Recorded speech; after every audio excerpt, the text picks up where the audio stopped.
Hello student, क्या हाल है आप सभी के। हमें उम्मीद है आप सब बढ़िया होंगे, मस्त होंगे, मज़ेदार होंगे। तो आपका स्वागत है आपके अपने फेवरेट चैनल अब्दी क्लासेस में, जिसमें हम आपको पढ़ा रहे हैं, है ना, हिस्ट्री। हिस्ट्री में हम मॉडर्न हिस्ट्री की बात करते हैं और मॉडर्न हिस्ट्री में आज हम चैप्टर 5 की बात करते हैं। चैप्टर फर्स्ट और चैप्टर सेकेंड हमने पढ़ लिया था, लेकिन बीपीएससी का जो एग्ज़ाम है TRE 3, उसको ध्यान में रखते हुए हम 1857 की क्रांति या प्रथम स्वतंत्रता संग्राम से आज चैप्टर 5 से स्टार्ट करते हैं। आपके इस चैप्टर को क्रम वाइज क्रम हम सारे चैप्टरों को क्लियर करवा देंगे, ठीक है ना। लेकिन आज सबसे पहले हम SCERT की एक बुक से चैप्टर नंबर 5 प्रथम स्वतंत्रता संग्राम का काल एवं परिणाम के बारे में चर्चा करते हैं, ठीक है ना।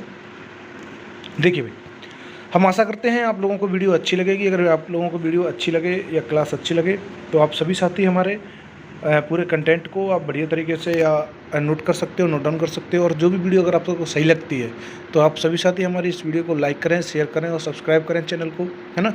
और एक बार अपने जितने भी सहपाठी आपके साथ पढ़ रहे हैं उन सभी को एक बार वीडियो की लिंक जरूर दें, ठीक है ना। चलिए बात करते हैं। लॉर्ड डलहौजी के बाद 1856 में लॉर्ड कैनिंग भारत में अंग्रेजों का अंतिम गवर्नर जनरल था। कौन था? लॉर्ड कैनिंग, लॉर्ड डलहौजी के बाद, ठीक है। 1856 तक गवर्नर जनरलों ने अपनी विभिन्न नीतियों के कारण भारत पर विजय लगभग पूर्ण कर ली थी। मतलब कहने का ये है, 1856 तक जो भी गवर्नर जनरल रहे थे उन्होंने अपने कई नीतियों के कारण भारत पर लगभग विजय को पूर्ण कर लिया था। भारत में विदेशी शासन, छल बल, सैन्य बल तथा बल पर आधारित था। क्या था? जो विदेशी शासन था वो किस पर आधारित था? छल पे और बल पे, सैन्य बल पे, है ना। किंतु 1757 ईस्वी में प्लासी युद्ध के समय, हमने प्लासी का युद्ध पढ़ा था, समय से ही किसानों, कारीगरों, शिल्पकारों, राजाओं, सिपाहियों व अंग्रेजों के बीच विवाद उत्पन्न होने लगा। इसके पूर्व भी समय समय पर देश के विभिन्न भागों में निम्नलिखित विद्रोह भी हुए। इसके पहले भी कुछ विद्रोह हुए थे, है ना। उन विद्रोह की भी चर्चा कर लेते हैं, जैसे कि सन्यासियों एवं फकीरों का धार्मिक सुधार पुनरुत्थान के लिए बंगाल विद्रोह, सिपाहियों का विदेशी शासकों में विदेशी प्रशासन के विरुद्ध विद्रोह, मध्य प्रदेश में भील, बंगाल व बिहार में संथाल, उड़ीसा में कोल, गोंड तथा मेघालय की खासी आदि जनजातियों का अंग्रेजों के शोषण विरुद्ध विद्रोह हुआ था 1757 में। या कहें तो इस विद्रोह से पहले भी बहुत सारे विद्रोह हुए थे। जिन विद्रोह में सन्यासी विद्रोह था, फकीर और धार्मिक पूर्णता विद्रोह था, सिपाहियों का विदेशी शासकों विदेशी प्रशासन के विरुद्ध विद्रोह था, मध्य प्रदेश में भील, बंगाल, बिहार में संथालों, उड़ीसा में कोल, गोंड तथा मेघालय की जनजातियों का विद्रोह था, है ना। चलिए आप इन पॉइंटों को नोट कर लेना, जैसे कि ये विद्रोह है ना, ये जो विद्रोह है, इन विद्रोह को। लेकिन इन विद्रोह में स्थानीय होने के कारण तथा पारस्परिक समन्वय के अभाव के कारण अंग्रेजों द्वारा आसानी से इनका दमन कर दिया गया, है ना। क्या था? पारस्परिक समन्वय नहीं था। इसके कारण से क्या हुआ? इस विद्रोह का आसानी से दमन कर दिया गया। इसके बावजूद अंग्रेजों की दमन नीति के खिलाफ भारतीय क्रांतिकारियों का विद्रोह जारी रहा और सन 1857 में व्यापक रूप से विद्रोह की योजना बनाई गई। 1857 में क्या किया गया? व्यापक रूप से विद्रोह की योजना बनाई गई। अंग्रेजों के खिलाफ इस विद्रोह में को सन 1857 ईस्वी क्रांति के नाम से जाना जाता है। किसके नाम से जाना जाता है? 1857 ईस्वी की क्रांति। इस जन असंतोष ने उत्तर तथा मध्य भारत में ब्रिटिश राज्य को कुछ समय के लिए लगभग समाप्त कर दिया था। सन 1857 की क्रांति लगभग 150 वर्षों में अंग्रेज शासकों ने सभी भारतीय संस्थाओं में राजनीतिक, धार्मिक, सामाजिक और न्यायिक दखल दिया। इससे भारत में प्रभुत्व वर्ग वालों को सीधे ठेस पहुंची और शासक एवं जनता के बीच संदेह का माहौल बन गया। हमें समझ में आता है कि लगभग जो 150 वर्षों में जो अंग्रेजों ने हम पे शासन किया, उन 150 वर्षों में अंग्रेजों ने हमारे राजनीतिक, धार्मिक और सामाजिक जो हमारे कार्य थे उनमें दखल दिया। इससे क्या हुआ? लोगों को सीधे ठोस पहुंची और शासक जनता के बीच संदेह का माहौल बन गया। जनता के बीच क्या हुआ? संदेह का माहौल बन गया। 1857 की क्रांति के कारण क्या थे, वो कारण हम पर चर्चा कर लेते हैं। सबसे पहला, ब्रिटिश औपनिवेशिक शक्ति भारतीय उपनिवेशों की अर्थव्यवस्था को अपनी अर्थव्यवस्था का पूरक बना रही थी। क्या कर रही थी? जो ब्रिटिश औपनिवेशिक शक्ति या भारतीय उपनिवेशों की अर्थव्यवस्था को अपनी अर्थव्यवस्था का पूरक बना रही थी। अर्थात भारत इंग्लैंड को आवश्यकता अनुसार अपना कच्चा माल कपास देता था, जो इंग्लैंड या ब्रिटिश साम्राज्य को आवश्यकता अनुसार अपना कच्चा माल देता था। इस कच्चे माल से मशीनों से ज़्यादा सस्ती वस्तुएं बनाकर हमारे देशवासियों को ऊंचे मूल्य पर बेचते थे। हमने चैप्टर फर्स्ट में पढ़ा था कि भारत को उपनिवेश बना लिया गया था, है ना। पहले भारत में क्या था? पहले भारत में जो कच्चा माल रहता था वो कच्चे माल का यूज वो खुद करते थे और खुद ही वस्त्र बनाते थे या वस्तुएं बनाकर खुद ही बेचते थे। लेकिन इंग्लैंड ने क्या किया? इंग्लैंड हमारे यहाँ से कच्चा माल, आवश्यकता अनुसार कच्चा माल या नील कपास जो भी था वो इंग्लैंड ले जाता और वहाँ से कच्चे माल को मशीनों द्वारा या सस्ती वस्तुएं बनाकर उन्हें हमारे देश में लाके ऊंचे मूल्य पर बेचता था। ऊंची दरों पर करों के कारण भारतीय वस्त्र उद्योग निर्यात बहुत प्रभावित हुआ। ऊंची दरों पर जो कर लगाए गए, उससे क्या हुआ? वस्त्र उद्योग निर्यात बहुत प्रभावित हुआ। भारतीय शिल्प की दशा बिगड़ती गई। अंग्रेज़ों ने इसके विकास को बिल्कुल ध्यान नहीं दिया। जो भी ये विकास था इसमें अंग्रेज़ों ने बिल्कुल ध्यान नहीं दिया। अंग्रेज़ शासकों ने भारतीय कुटीर उद्योगों को तहस नहस कर दिया, है ना। क्या कर दिया? जो भी कुटीर उद्योग थे उन्हें तहस नहस कर दिया। इससे भारत के उद्योग की स्थिति शीघ्र क्षीण हो गई और भारतीय कारीगरों की दशा खराब होती चली गई। अकाल एवं गरीबी के कारण किसानों में असंतोष था। बढ़े हुए लगान वसूलने के कारण किसान क्षुब्ध हो गए। क्या हो गया? लगान बढ़ गया, है ना। अकाल एवं गरीबी के कारण किसानों में क्या था? असंतोष था। सेना से हटाए गए सैनिक भी अंग्रेज़ों के शत्रु हो गए। जो सेना से हटाए गए लोग थे या जो भी भारत के देशवासी थे उन्हें हटा दिया गया तो वो भी शत्रु बन गए। शिक्षित भारतीयों को उच्च पदों पर नियुक्ति नहीं किया जाता था। उन्हें अंग्रेज के कर्मचारी की तुलना में बहुत कम वेतन भी दिया जाता था। ये भी कारण था कि अगर कोई अंग्रेज है या कोई भारतीय है, अगर भारतीय शिक्षित भले ही है अंग्रेज से ज़्यादा, लेकिन ना तो उसे उच्च पद पर रखा जाएगा और ना ही अंग्रेजों से ज़्यादा वेतन दिया जाएगा, है ना। राजनीतिक कारण क्या थे? यद्यपि भारत में राजनीतिक सत्ता वास्तविक रूप से अंग्रेजों के हाथ में थी, फिर भी शासन दिल्ली के मुगल बादशाह के नाम से ही चलता था, है ना। वह देश की एकता का प्रतीक था। अंग्रेजों ने तत्कालीन मुगल सम्राट बहादुर शाह जफर के साथ अपमानजनक व्यवहार किया। अंग्रेजों ने क्या किया? बहादुर शाह जफर के साथ एक अपमानजनक व्यवहार किया और 1835 ईस्वी में कंपनी के सिक्कों को मुगल सम्राट का नाम हटा दिया गया। अपमान क्या किया गया? जो मुगल सम्राट का या उसके नाम से जो सिक्के चल रहे थे 1835 में, उसे वहाँ से हटा दिया गया। लॉर्ड डलहौजी की विलय नीति के तहत देशी राज्यों को ब्रिटिश राज्य में किसी न किसी बहाने से मिलाया जाता था। इससे सभी देशी राज्य आतंकित हो गए, उनका अस्तित्व भी संकट में पड़ गया। अंग्रेजी शासन एक पक्षी निर्णय लेता था, है ना, जिससे उनका विदेशीपन एवं नीति सुस्पष्ट हो गई। इसी नीति के कारण सतारा, झांसी, नागपुर और दूसरे राज्यों के अंग्रेजों के कब्जे में आ गए। दूसरे राज्य भी क्या हो गया? अंग्रेजों के कब्जे में आ गए।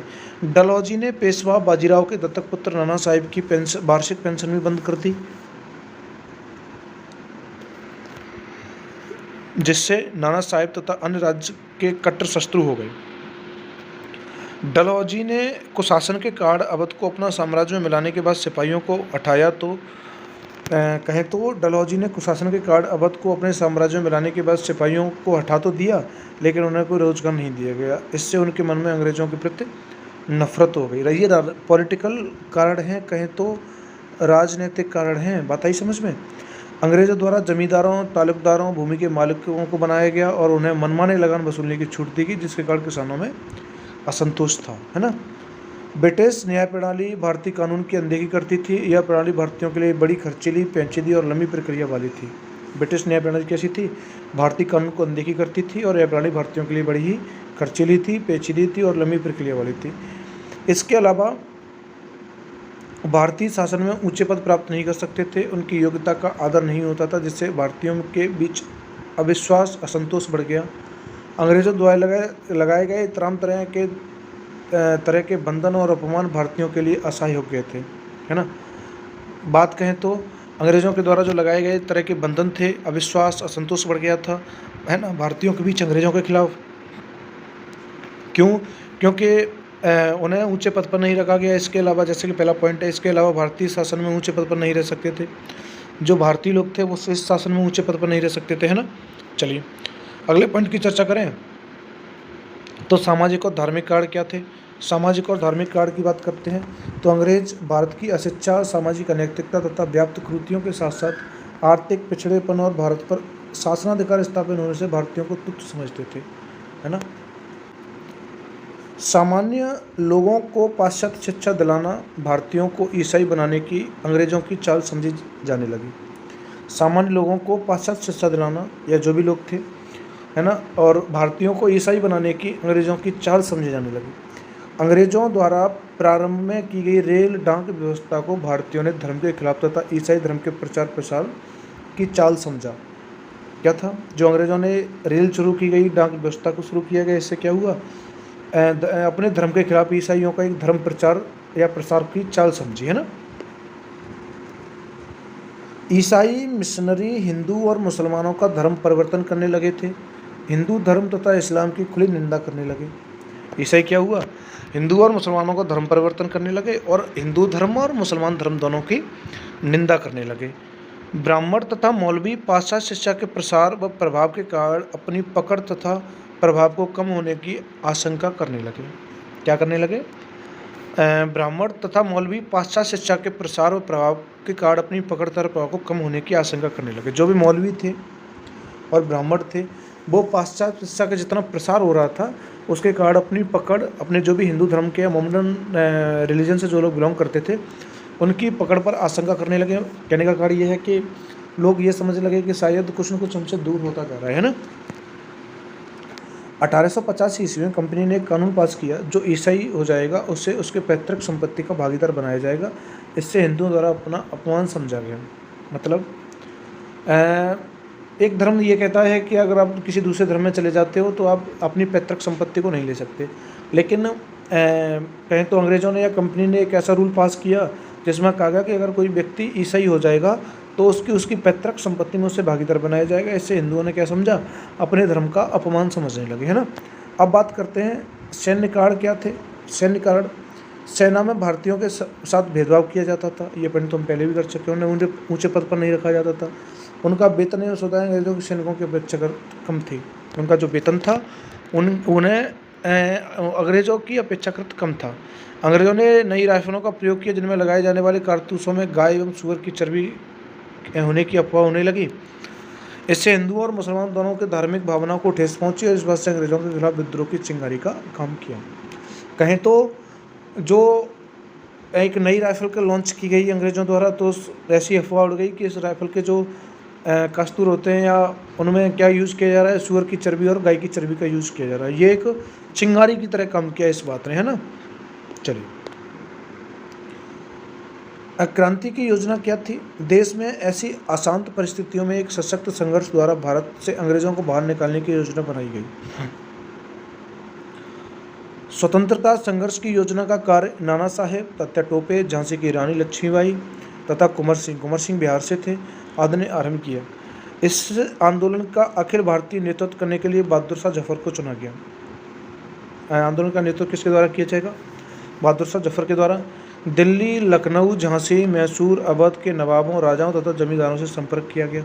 सभी लोगों से संपर्क किया गया, है ना। मुगल सम्राट बहादुर शाह तथा उनकी बेगम जीनत महल, अवध के नवाब के बेगम हजरत महल तथा कुंवर सिंह आदि को संगठन बनाया गया। आंदोलनकारियों द्वारा रोटी कमल के फूल के विद्रोह के संदेश का प्रतीक बनाया गया। संघर्ष की तिथि 31 मई 1857 निश्चित की गई। डेट क्या रखी गई? 31 मई 1857। इस दिन को संघर्ष होना है ना। चलिए अगले पॉइंट पर चर्चा करते हैं।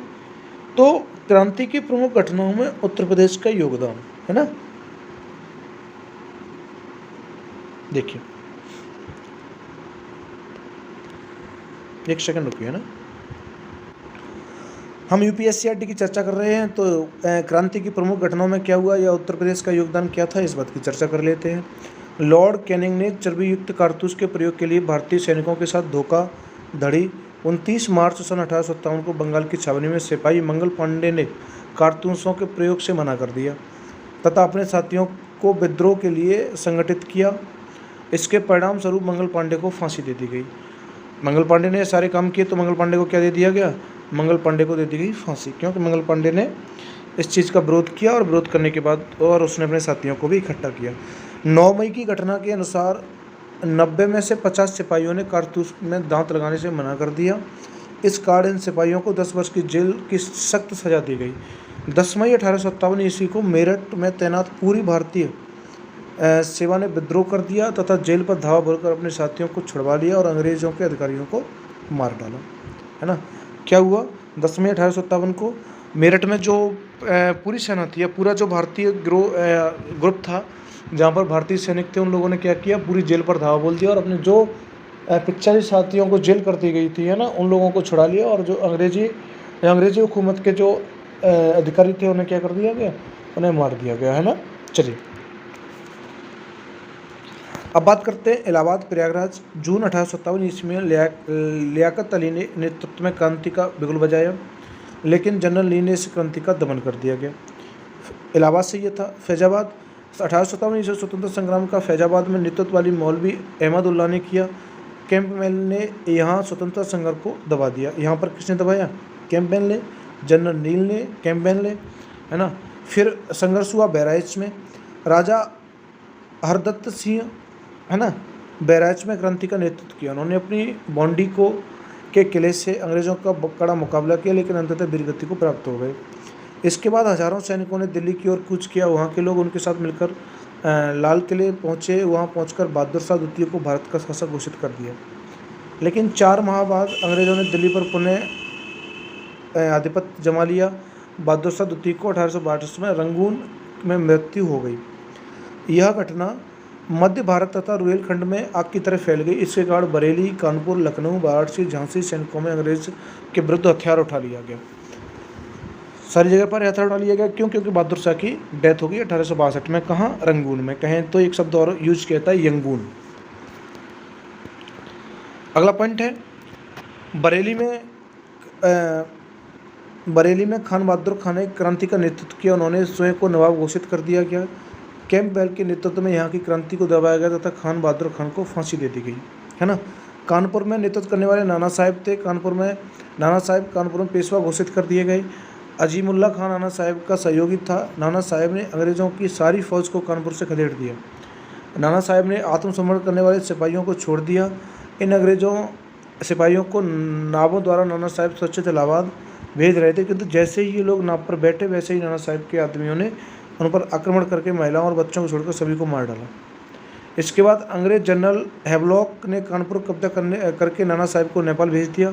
नाना साहेब के बाद जनरल तात्या टोपे ने कानपुर की कमान संभाली, किंतु उन्हें आदमियों ने उनके साथ विश्वासघात किया, जिसके कारण 1819 में तात्या टोपे को फांसी दे दी गई। क्या कर दिया? क्या उनके ही आदमियों ने उनके साथ धोखा किया और तात्या टोपे को क्या कर दिया गया? फांसी दे दी गई, है ना। चलिए अगला पॉइंट, लखनऊ में अवध की राजधानी लखनऊ की क्रांति के कारण बागडोर वाजिद अली शाह की बेगम हजरत महल ने संभाली। किसने संभाली? हजरत महल ने। क्रांतिकारियों ने रेजिडेंसी का घेराव कर लिया। अंत में अंग्रेजों का लखनऊ पर आधिपत्य हो गया। बाद में बेगम हजरत महल नेपाल चली गई। कहाँ? ये भी चली गई, ये भी नेपाल चली गई, ठीक है ना। चलिए आजमगढ़ में स्वतंत्रता संग्राम का नेतृत्व बाबू कुंवर सिंह ने किया। अतरौलिया नामक स्थान पर उन्होंने मिलवेन एवं डेंस की संयुक्त अंग्रेजी सेना को पराजित किया। युद्ध में लड़ते लड़ते 26 अप्रैल 1858 को उनकी मृत्यु हो गई। विलियम टेलर तथा विसेंट आयर ने यहाँ के स्वतंत्रता संघर्ष को दबा दिया। किसने दबा दिया? विलियम टेलर एंड विसेंट आयर ने, ठीक है। झांसी में रानी लक्ष्मीबाई सर ह्यूज रोज की सेना के साथ बहादुरी से लड़ी, किंतु झांसी पर अंग्रेज ने अधिकार कर लिया। कालपी में रानी लक्ष्मीबाई तात्या टोपे से मिल गई। उन्होंने एक साथ ग्वालियर के साथ सिंधिया आक्रमण करके किले पर अधिकार कर लिया, लेकिन बाद में सर ह्यूज रोज ने ग्वालियर पर अधिकार कर लिया। रानी बहादुर से लड़ती लड़ती मारी गई। क्या हुआ? रानी भी मारी गई, है ना। इसी प्रकार रामगढ़ की रानी अवंतीबाई ने विद्रोह का झंडा खड़ा किया, किंतु अंग्रेजों ने वहाँ स्वतंत्रता संघर्ष को दबा दिया। इस प्रकार यह महान संघर्ष 1857 में आरंभ हुआ, किंतु 1857 में इसका अंग्रेजों द्वारा दमन कर दिया गया। चलिए अब देखते हैं इसके असफलता के कारण क्या थे। असफलता के कारणों की चर्चा करें। यद्यपि भारतीयों ने बड़ी वीरता से अंग्रेजों के विरुद्ध लड़ाई छेड़ी, फिर भी उन्हें आशातीत सफलता नहीं मिली। इसके मुख्यतः निम्नलिखित कारण थे। कारण क्या थे, उन कारणों पर चर्चा कर लेते हैं। इस संग्राम की असफलता का मुख्य कारण भारतीयों में समन्वय का अभाव होना था। कुछ प्रांतों में शासकों ने न तो अपने राज्यों की सुरक्षा के लिए अंग्रेजों का साथ दिया, प्रमुख रियासतों के राजाओं का सहयोग न मिलना भी असफलता का प्रमुख कारण था। यदि इंदौर, ग्वालियर और हैदराबाद के नरेश क्रांतिकारियों के साथ देते हैं तो शायद स्थिति कुछ और होती। हैदराबाद और ग्वालियर और इंदौर के नरेश भी क्रांतिकारियों का साथ देते तो बात कुछ और होती। क्रांति में योग्य एवं कुशल नेतृत्व का अभाव था। कैसा नेतृत्व नहीं था, कुशल और योग्य नेतृत्व नहीं था, है ना। अच्छा जी, अगला पॉइंट है, बहादुर शाह विद्रोह के समय लगभग 80 वर्ष के थे। प्रत्येक क्रांतिकारी नेता ने अपने ढंग से क्रांति का संचालन किया। सभी लोगों ने अपने ही हिसाब से क्रांति का संचालन किया, किसी ने एक दूसरे की नहीं मानी। अंग्रेजों ने सिख फौज की मदद की। 1857 में क्रांति को दबाया गया। भारतीयों की तुलना में अंग्रेज सैनिकों के पास कुछ अच्छे किस्म के हथियार थे। अंग्रेजी सेना ने नई राइफलों का प्रयोग बड़े अच्छे ढंग से किया, जबकि भारतीय सैनिकों के पास गोला बारूद की कमी थी। सीधी बात है, अंग्रेज़ों के पास गन थी, है ना, गोला बारूद था, लेकिन भारतीयों के पास ऐसी व्यवस्थाएं नहीं थी, है ना। क्रांति का परिणाम क्या हुआ? सन 1857 ईस्वी की प्रथम स्वतंत्रता संग्राम भारतीय इतिहास की एक महत्वपूर्ण घटना थी। इसके एक युग का अंत कर दिया गया और एक नवीन युग के बीज बोए गए। प्रादेशिक विस्तार के स्थान पर आर्थिक शोषण का युग प्रारंभ हुआ। सन 1857 के विद्रोह की यद्यपि पूर्णतः दमन हो गया, फिर भी इसने भारत में अंग्रेजी साम्राज्य को जड़ से हिला दिया। दोबारा सन 57 जैसी घटना न हो, ब्रिटिश शासन की इसे व्यवस्थित करने के लिए महारानी विक्टोरिया ने 1857 में अपने घोषणा पत्र में कुछ महत्वपूर्ण नीतियों का उल्लेख किया, है ना। ऐसी ही घटना फिर न देखने को मिले, इसके लिए महारानी विक्टोरिया ने 1858 में अपने घोषणा पत्र में क्या कर दिया गया, अपने घोषणा पत्र में उन्होंने कुछ नियम बना दिए गए। नियम क्या थे? कुछ इस घोषणा से दोहरा नियंत्रण समाप्त हो गया। क्या हुआ? दोहरा, और ब्रिटिश सरकार ही सीधे भारतीय मामलों के लिए उत्तरदायी हो गई। क्या हो गया? ब्रिटिश सरकार सीधे सीधे भारतीय मामलों के लिए उत्तरदायी हो गई, या किसके हाथ में आ गया? गवर्नमेंट ताज के हाथ में आ गया, या रानी के हाथ में आ गई गवर्नमेंट, है ना। अब तक शासन करने वाला कौन था? अब तक शासन करने वाली थी कंपनी, लेकिन अब शासन कौन करने लगा? अब शासन करने लगा महारानी ने अपना नया घोषणा पत्र जारी कर दिया, जिसमें शासन करने वाली व्यक्ति बनी महारानी, है ना। ऐसे करके हमारा ये लास्ट पॉइंट था। और 1857 की SCERT की चर्चा करें तो यही इंपॉर्टेंट पॉइंट था SCERT का, है ना। अगली बार वीडियो लेके आएंगे, उसमें हम चर्चा करेंगे और ज़्यादा इंपॉर्टेंट पॉइंटों पे। ठीक है, चलिए, धन्यवाद।